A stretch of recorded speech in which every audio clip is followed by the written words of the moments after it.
మహాగణాధిపతయే నమః. ఓం గురుభ్యో నమః. ఓం శ్రీమాత్రే నమః. పరమేశ్వర స్వరూపమైనటువంటి జ్యోతిష, వాస్తు మరియు ఇతర అనేకమైనటువంటి శాస్త్రములను మనకు అందించినటువంటి మహర్షులకి నమస్కారం. హయగ్రీవ హయగ్రీవ హయగ్రీవేతి యో వదేత్ తస్య నిస్సరతే వాణి జహ్నుకన్యా ప్రవాహవత్. అరుణాం కరుణాతరంగితాక్షీం ధృతపాశాంకుశపుష్పబాణచాపాం అనిమాదిభిరావృతాం మయూకైః అహమిత్యేవ విభావయే భవానీ. శ్రీమాత్రే నమః. ప్రేక్షకులకి లలితాంబిక అమ్మవారి యొక్క అనుగ్రహం పరిపూర్ణంగా కలగాలని కోరుకుంటూ, మనకి 2025 సంవత్సరం జనవరి నుంచి డిసెంబర్ వరకు ఉన్నటువంటి గ్రహస్థితి ఎలా ఉంది? సహజంగా మనం చూసుకోవాల్సింది ఉగాదికి చూసుకోవాలి, తెలుగు సంవత్సర సంబంధంగా చూసుకుంటే, ఎందుకంటే మనకి అదే ప్రామాణికం. కాకపోతే కొంతమంది అడుగుతున్నటువంటి కోరిక మేరకు చాలామంది ఏంటంటే మనకి జనవరి టు డిసెంబర్ లేదా ఫైనాన్షియల్ ఇయర్గా మార్చి నుంచి అట్లా చూసుకుంటూ ఉంటారు. కాకపోతే చాలామంది ప్లానింగ్ ఏంటంటే జనవరి నుంచి డిసెంబర్లో ప్లానింగ్ చేసుకుంటారు కొన్ని విషయాలు, ముఖ్యమైనటువంటి అంశాలు. అందుకని చాలామంది అడగడం వల్ల మనం జనవరి టు డిసెంబర్ చేస్తున్నాం. కానీ ఉగాదికి వేరుగా ఉంటుంది. అది విశ్వవసునామ సంవత్సరం ఎలా ఉండబోతుంది అనేది వేరుగా చేస్తాం. అది అయితే ఇక్కడ ఎప్పుడైనా ఒకటే గుర్తుపెట్టుకోండి, మేజర్ ప్లానెట్స్ ఏవైతే ఉన్నాయో అవే సంవత్సర ఫలితాలకు ప్రధానం. ఇక్కడ ఈ సంవత్సరం 2025 సంవత్సరంలో 4 గ్రహాలు పర్టికులర్గా మారిపోతున్నాయి. ఏమిటవి అంటే, శని భగవానుడు ఇక్కడ ఉండేటువంటి శని మార్చి 29వ తేదీకి మీనంలోకి మారిపోతాడు. మీనంలో ఉండే రాహువు శని ఇద్దరూ కలిసి మే 30వ తేదీ వరకు కలిసి ఉంటారు. గుర్తుపెట్టుకోండి, ఇది ఒక డిఫరెంట్ కాంబినేషన్. అలాగే ఇక్కడ ఉన్నటువంటి రాహువు ఇక్కడికి మే 30వ తేదీకి, ఇప్పుడు ప్రజెంట్ ఇక్కడ ఉన్నటువంటి గురువు ఈయన వక్రించున్నాడు ప్రస్తుతం, ఈయన మే 15వ తేదీకి ఇక్కడ మారిపోతాడు. ఈ యొక్క గ్రహస్థితిని అనుసరించి ద్వాదశ లగ్నాల వారికి, లగ్నం తెలియదు అనుకున్న వారు రాశి నుంచి చూసుకోవచ్చు ఎటువంటి ఫలితాలు జరగనున్నాయి, ఏ విషయాల పట్ల జాగ్రత్తగా ఉండాలి. జ్యోతిషశాస్త్రం అంటే ఏదో భయపెట్టేదో భయపడేదో కాదు, ప్లానింగ్ చేసుకోవడానికి మీకు మార్గాన్ని చూపించేది.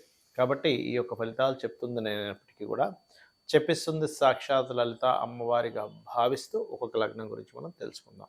తులాలగ్నము, తులారాశి, తులవారికి కనుక చూసుకున్నట్లయితే మీకు ఈ ఈ లగ్నం నుంచి చూసుకున్నట్లయితే ఇక్కడ నుంచి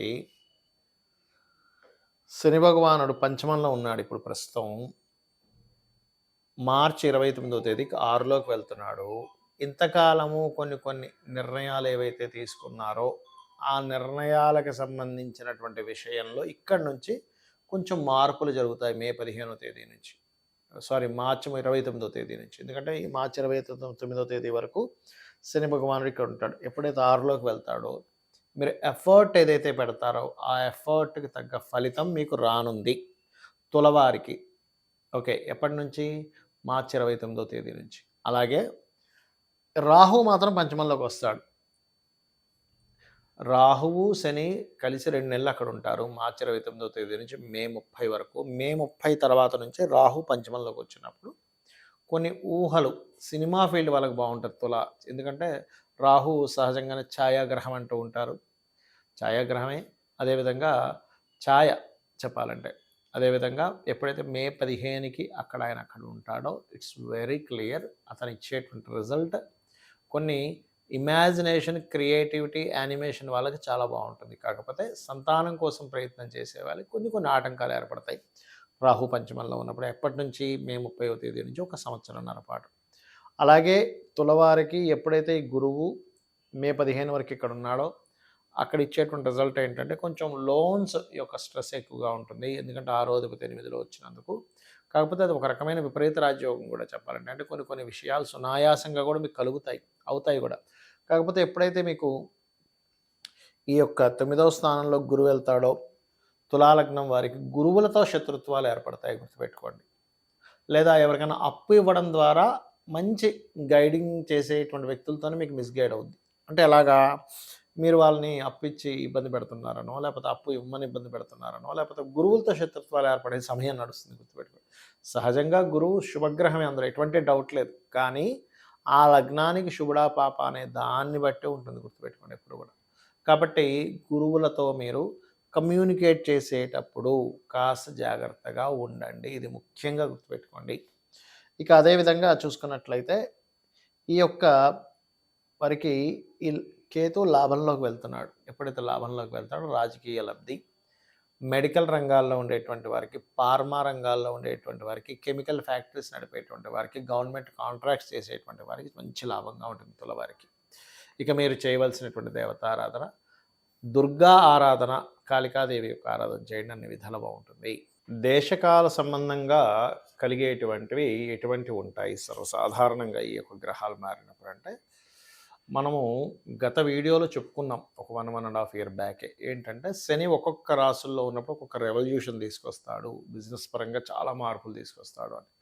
శని మనకి కుంభంలో వచ్చే ముందే మనం కుంభంలోకి వస్తున్నప్పుడు చెప్పుకున్నాం, టెక్నాలజీ వైజ్గా బిజినెస్ వైజ్గా చాలా మార్పులు తీసుకొస్తాడు అని. అదే మనకి 30 సంవత్సరాల క్రితం చూసుకుంటే కనుక కంప్యూటర్ అనే దాన్ని పెంచుకుంటూ వచ్చాడు 30 ఏళ్ళ నుంచి. ఇప్పుడు శని ఇక్కడికి వచ్చేసరికి ఏమైంది, ఏఐ అనేటువంటిది ఇచ్చాడు. మీనంలోకి వెళ్ళినప్పుడు ఏమవుతుందంటే సర్వసాధారణంగా అక్కడ ఫైనాన్షియల్ రిలేటెడ్ సంబంధించిన విషయంలో అనేకమైనటువంటి మార్పులు వస్తాయి.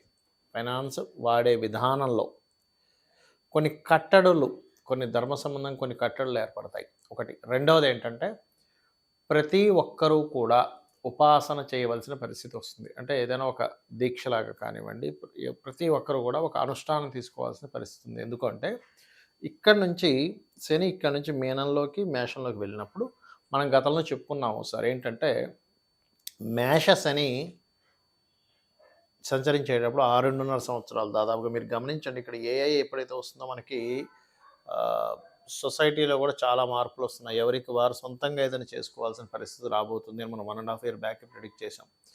అన్ని ఉద్యోగాల మీద ఆధారపడి ఉండకండి, ఉద్యోగం మీద ఉన్నప్పటికీ సైడ్ ఒకటి చేస్తూ ఉండండి, అది చాలా ముఖ్యమైనటువంటిదని. సో ఇది ఏ రకంగా అయితే ఎవరికి వారు సొంతంగా చేసుకోవాలో, ఎందుకంటే న్యాచురల్ మేషంలోకి ఎప్పుడైతే శని సంచారం జరుగుతుందో, సో న్యాచురల్ 10th లార్డ్ వచ్చేసి లగ్నం మీద అంటే మేషం మీద ప్రభావం చూపిస్తుంది. అంటే ఓన్లీ వర్క్నే నమ్ముకుంటే చాలా ప్రమాదం ఇక్కడ. ఇదేదో మిమ్మల్ని భయపెట్టడానికి కాదు, మిమ్మల్ని ముందుగా హెచ్చరిస్తూ మీరు బాగుపడాలని చెప్తున్నటువంటి అంశం. అలాగే ఇక్కడ ఇంకోటి ఏంటంటే ఓన్గా ఏదైనా చేసుకోవాలి. శని నీచబడుతున్నప్పుడు మనం ఉద్యోగాల మీద ఆధారపడకూడదు. సొంతంగా ఏదైనా ఒక చిన్న కర్మాగారం, చిన్నగా మనం ఓన్గా ఏదైనా సేల్ చేయగలమా ఆన్లైన్లో, లేకపోతే ఇంకేదైనా చేయగలమా అనేటువంటి దాంట్లోకి వెళ్ళాలి. దీంతో పాటు ఇక్కడ మనకి చూడండి కొన్ని బ్లాక్ మ్యాజిక్స్ అని ఇట్లాంటివన్నీ పెరుగుతూ ఉన్నాయి. ఈ శని మీన మేషరాశుల్లో సంచరించేటప్పుడు ముఖ్యంగా కొన్ని ధర్మ సంబంధించినటువంటి విషయాలకి, కొన్ని కోర్టు రిలేటెడ్ సంబంధించిన ఇష్యూస్కి, కొన్ని నెగటివ్ ఎనర్జీస్కి ప్రభావం ఎక్కువగా ఉంటుంది ఇక్కడ శని సంచారం జరిగేటప్పుడు. అందుకని ప్రతి ఒక్కరు కూడా వారి వారి లగ్నాలను బట్టి, వారి వారి రాసులను బట్టి, వారికి ఏ దేవత ఇష్టమైతే ఆ దేవత అనుష్ఠానం రోజు ఉదయం ఒక అరగంట, సాయంత్రం ఒక అరగంట సేపు చేసుకోవడం మిమ్మల్ని, మీ యొక్క కుటుంబాలను అన్నింటినీ రక్షిస్తుంది. ఇది ముఖ్యంగా గుర్తుపెట్టుకోండి. మీ జన్మజాతకం ఎలా ఉన్నా, అక్కడ ధనయోగం ఉన్నా లేకపోయినా, అంటే జన్మజాతకంలో 12 భావాలు ఉంటాయి. ఆ 12 భావాలు ఎలాగున్నా కూడా మీరు అమ్మవారిని పట్టుకోగలిగితే, లేదా మీ ఇష్టదేవతని అంటే లలితాదేవిని పట్టుకుంటారా, విష్ణువునా, లేకపోతే శివున్నా, కాళికా అమ్మవారినా, లేకపోతే దశమహావిద్యల్లో ఏదైనా ఒక విద్యను తీసుకొని గురువుగారుల దగ్గర తీసుకొని మీరు ఉపాసన చేస్తున్నారా అనేటువంటి చాలా ముఖ్యమైనటువంటి అంశం రాబోయేటువంటి 5 to 6 years లోపల. ఎందుకంటే మనకి ఇక్కడ శని భగవానుడు ఇక్కడికి మారబోతున్నాడు. దీనివల్ల చాలా చాలా మార్పులు వస్తాయి. అదేవిధంగా శనితో పాటు మనకి గురువు కూడా ఇక్కడికి వెళ్తున్నాడు. ఎప్పుడైతే గురువు ఇక్కడికి వెళ్తాడో మే 15వ తేదీ నుంచి వ్యాపార సంబంధించినటువంటి విషయాల్లో అనేకమైనటువంటి అద్భుతమైనటువంటి అవకాశాలు కావచ్చు, మార్పులు కావచ్చు, బాగుంటుంది. అదిగాక మనకి విశ్వవసు నామ సంవత్సరం నెక్స్ట్ చెప్పుకున్నాం. క్రోధినామ సంవత్సరం అంత ఘోరంగా అయితే ఉండదు, గుర్తుపెట్టుకోండి.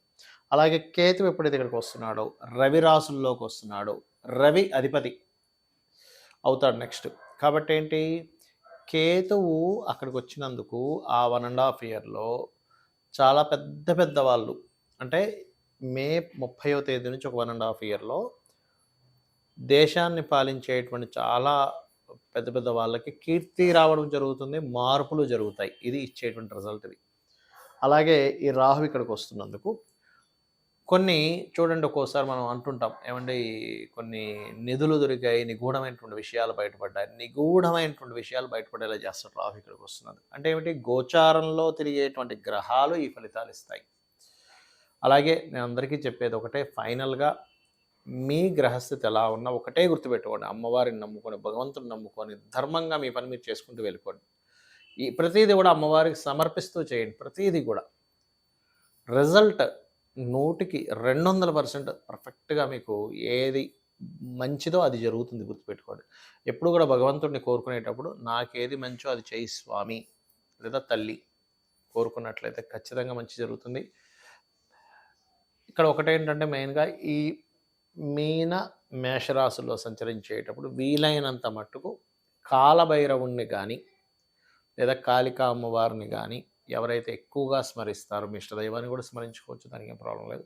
ఇంకొంచెం నెగెటివ్ ఎనర్జీస్ లాంటివి ఏవి కూడా ప్రభావం పడకుండా ఉంటుంది.